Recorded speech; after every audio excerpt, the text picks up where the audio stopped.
What's up, my peeps? Joshua Smith here with another GSD Mode podcast weekly real estate tip. And today I want to walk you through the perfect daily real estate agent schedule if you are looking to close one transaction every single week.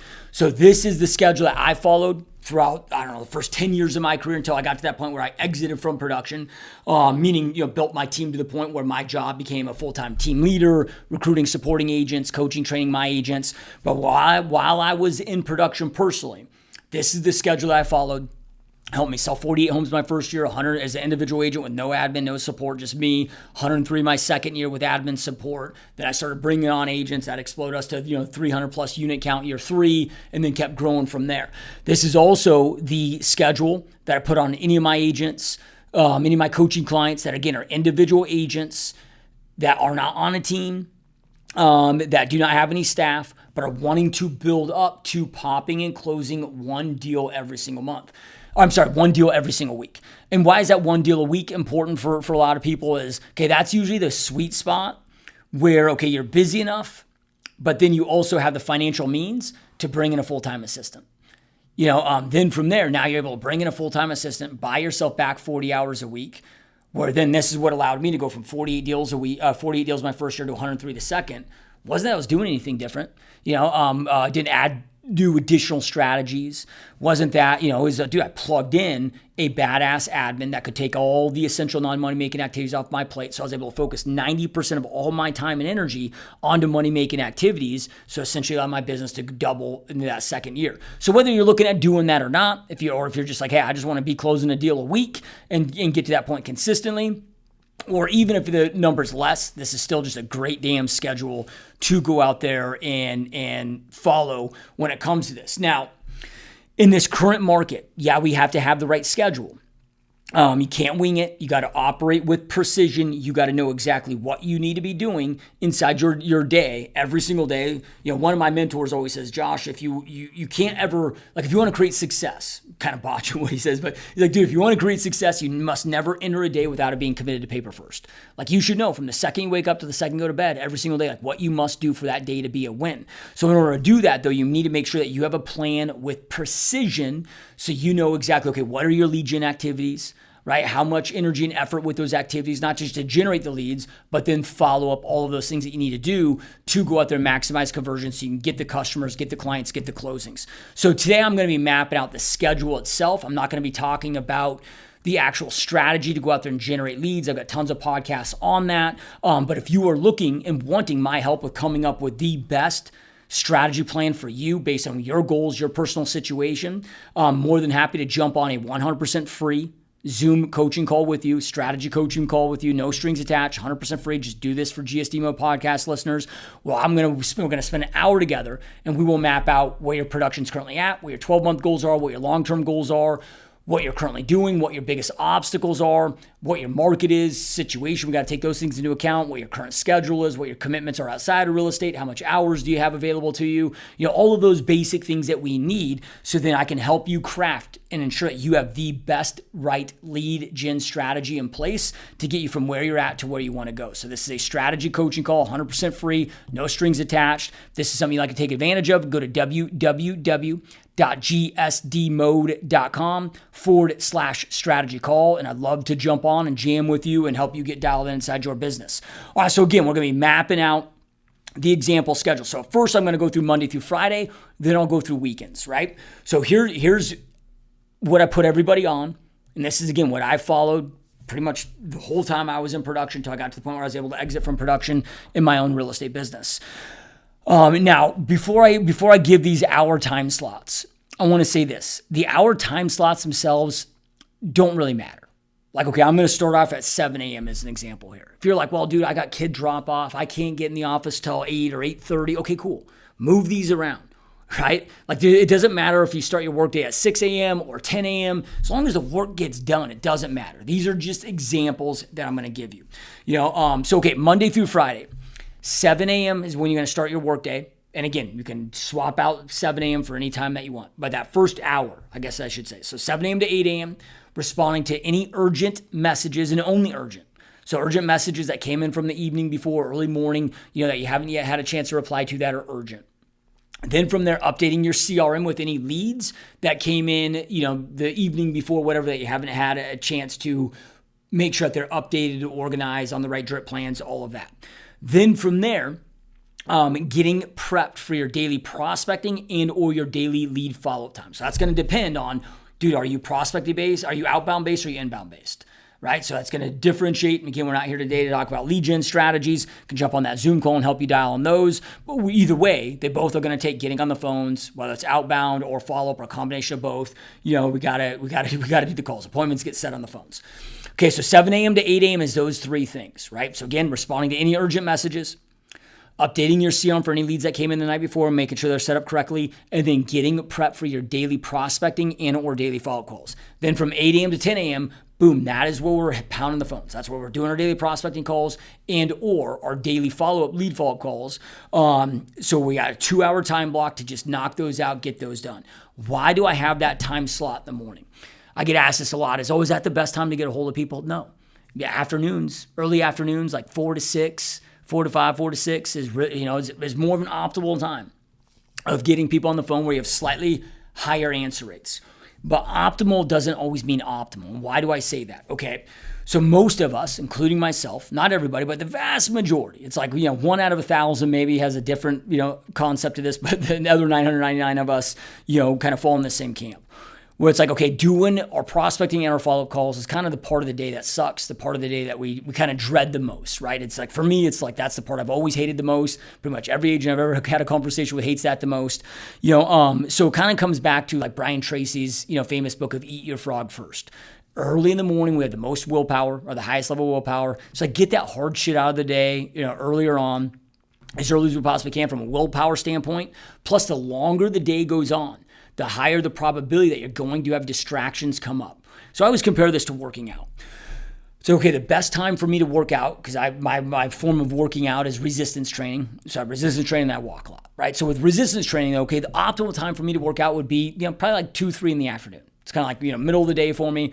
My body temperature's at its highest. That's where I've got great meals in me. My body's warmed up. That's where I'm going to be the strongest, whatever. Okay, but then with multiple businesses, 3 kids, with life, dude, there's no way in hell I'm going to be able to be consistent with working out at 2 p.m. every day, Monday through Friday. Shit's going to come up. Things are going to come up. It's going to be an impossibility for me to stay consistent. Consistency trumps everything else.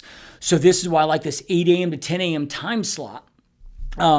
Because again, our willpower is at the highest, so we get it done, get it out of the way. But then it also helps ensure that we're able to be consistent with it, because consistency is truly the only magic pill that exists out there. Okay, then 10 a.m. to 10:30 a.m., this next 30-minute time slot, this is going to be your past client sphere of influence follow-up time. Then 10:30 to noon, this 90-minute time slot. And again, you can swap around these times if you need to move them forward or backward or whatever. So this 90-minute window here is what I call essential non-money-making activities.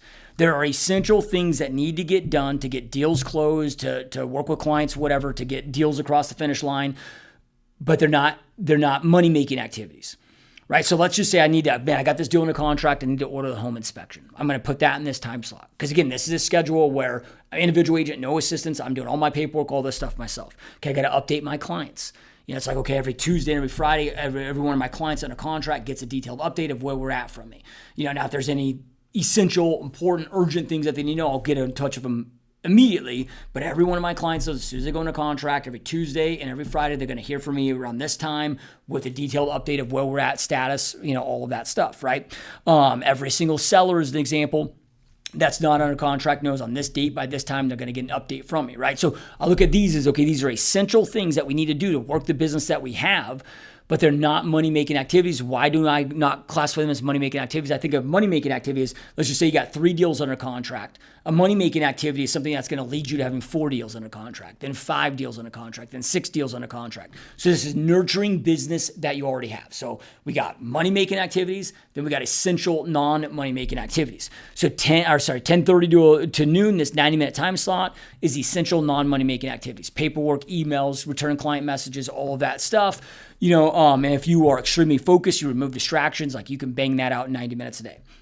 Okay, then noon on is what I call pounding the pavement time. So noon on, what am I going to do during this time? This is going to be reserved for any listing appointments, buyer consultations, property showings. And then if I'm not doing one of those three things, this is what I'm going to be doing, either more lead gen or lead follow-up activities, or working on systems, processes, and skill set. So you should never have downtime. When it comes to, I'm not saying that you should work 24/7. You got a life outside of work, but I'm saying during the hours they have slotted to your work, it's like, dude, you can always be doing more lead gen. Like I've always had backups to my backups to the backups. It's like, oh, here's my primary lead gen activities. Yeah, right. But then I got backup activities in case I have, additional time that I can work on some other things. Then in case I can't do those, I got backups to the backups, but then I always have my systems, my processes, my skill set that can be improved as well. Yeah, right. So again, we should always have things to be working on. So if I'm not on a listing appointment, not on a buyer consultation, not showing properties, not putting deals together, then I'm doing either one of the backups, more lead gen, lead follow-up, or working on systems, processes, and skill set.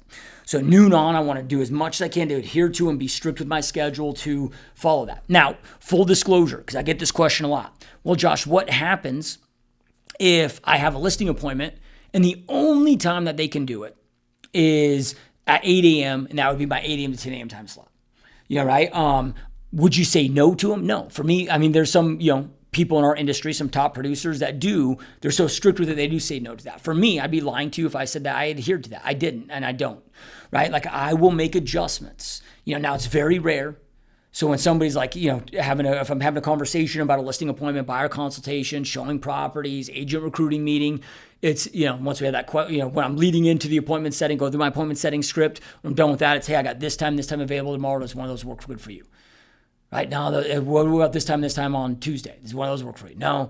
Yeah, right. So then I'm gonna go lead the process twice to try to get them to accommodate my schedule and adhere to my schedule. Now, the nice thing is in this business is most of our appointments and meetings happen afternoon anyway, noon on. So, the schedule is really to maximize this where we're able to adhere to it very consistently. But in the event, like, let's just say we're like, dude, maybe they're in a situation, they're only in town this morning, they're flying, catching a plane, and like it's happened. Okay, then from there though, I know that, right? So then I'll just shift my lead follow-up time to the afternoon during that time slot. So I'll just make adjustments. It's kind of like an airplane. An airplane spends 90% of its time in the air adjusting the nose to the destination because of turbulence. Well, sometimes we have turbulence. Yeah, right? And that can be, because of an appointment switch like I just talked about. It could be like maybe you got in the office today and boom, you just found out that you got a call from your kid's school. They got strep throat. You got to go pick them up. Shit happens. Yeah, right? That's okay. We just adjust and shift. And this is where when we have the right strategy plan, we know our numbers, we're able then to just adjust and make up for those things. We want to take vacation. Okay, we'll just start stacking things ahead of time and stacking things after to make up for it so you don't still fall short of your target. So that's a Monday through Friday. Then, okay, now let's talk Saturday, Sunday. So let's first talk Saturday. So, okay, 8 a.m. to 9 a.m. Again, you can move these time slots around. So 8 a.m. to 9 a.m., essential non-money making activities. So that's going to be, returning messages, client updates, whatever. Then 9 a.m. to 3 p.m., this is going to be money-making activities, right? So that's either going to be open houses, recording social media, whatever that may be. Or if you're able to get all of your lead gen, lead follow-up activities Monday through Friday done, okay, well, then I'm going to take advantage and slot that time for as much as I possibly can with client meetings and whatnot there. Then from there, 3 p.m., so I'm going to, for me, while I was in production, it was like 10 a.m. to 3 p.m. every single Saturday was an open house for me, right? So then that, that would be 9 a.m. would be setting up for the open house, and then I'd go to about 2 p.m. and then take it all down. So that 9 to 3 p.m. was open house time for me. And then 3 p.m. on was clients if I had them, right? I try to do everything I can to stack as many client meetings, many showings, many things I possibly can Monday through Friday, so my weekends are a little bit lighter. Then from there on Sunday, and again, you can rotate Saturday from Sunday on this. But on Sundays, I'm going to do the minimum, right? Just meaning that, okay, if I have client meetings, if I got to put a deal together, if I have to go show a property, whatever. But I'm going to do the bare minimum that I have to do because I do believe in R&R time, right? Like, and not from you need balance. Right? No, I believe in it because it's kind of like, I know I'm using some workout analogies here today, but it's like, okay, I can't go train chest hard every single day. I got to give it time to repair, recuperate so it grows thicker, bigger, stronger. So I found that, man, you got to have having kind of at least a half day a week where it's just chill, hang out with the family, do, whatever, or just if you don't have a family, just vegging, doing nothing, just doing something that you enjoy doing, whatever. It just recharges those batteries. So when Monday hits, bam, you're able to hit it that much harder. So this is, again, example schedule that I have found to be highly, highly effective to adhere to if you're wanting to build up to closing one property every single week. Now if you're not closing a property a week, maybe you're only closing one a month. Look, it might take 3 months. It might take 6 months before you start hitting that run rate. It might take 8 months, depending on what your strategies are. It could take a year. Strategies all have different timelines when it comes to lead gen strategies, but you gotta do the things that people are doing. You become the person first to make your goals a reality. So I'm going to use another workout analogy. I wasn't intending this today, but it's like, okay, maybe I see this person that has this amazing body that I want to go out there and achieve. Okay, well, dude, I got to adopt their eating behaviors, their supplements, their workout habit, right? Like I got to adopt all those things first, and then it might take a year for that body to show up and to translate into what I want it to show up and translate. And then obviously I got to continue those things if I want to maintain that body. So you got to start, right? This isn't something that you start once you get a deal a week. No, like you got to start taking the actions right now. So this is a very effective schedule that I highly encourage you to look at and to implement and to put in place. And again, if you do not have that strategy plan, if you're like, dude, Josh, I just don't know exactly what I must be doing. Like, dude, I know the business that I'm at isn't cutting it for me. I want to grow my business. I just do not know exactly what I need to do to get from point A to point B. That's why I do these free Zoom strategy coaching calls with you guys, right? So again, you can schedule that at www.gsdmode.com/Zoom call. We're going to spend an hour. It's going to be me and you. We're going to spend an hour together. Everything's confidential. Everything's private. It's just me and you. Again, there's no strings attached. It's just me walking you through, based on your unique situation, where you're at, financially where you're at. Like, okay, I get some clients that are like, hey, dude, I need to start doing deals right away, but man, I'm financially strapped. I do not have a cent to invest in lead gen. Okay, I've been there more times than I'd like to admit to in my business, where I've had to get resourceful and figure out there's ways to make money that don't cost you money. Yeah, this whole, you got to spend money to make money is just utter bullshit. People that say that are probably marketing agencies trying to sell you freaking leads. There's so many ways to go out there and make money without spending money. So we've got to look at, okay, well, what is your financial strategy? What's your timeline? How quickly do you need to scale up? How quickly do you need to be making money? What are your strengths? What are your weaknesses? What do you enjoy doing? What are your biggest obstacles? What's your market? What's your time commitments? Some people are part-time. Some people are full-time. Some people have very limited schedules. Some people are, all the time in the world. It's different for everybody. So based on your own unique situation, and I'm going to spend probably about the first 15 minutes of the call just asking you a lot of questions.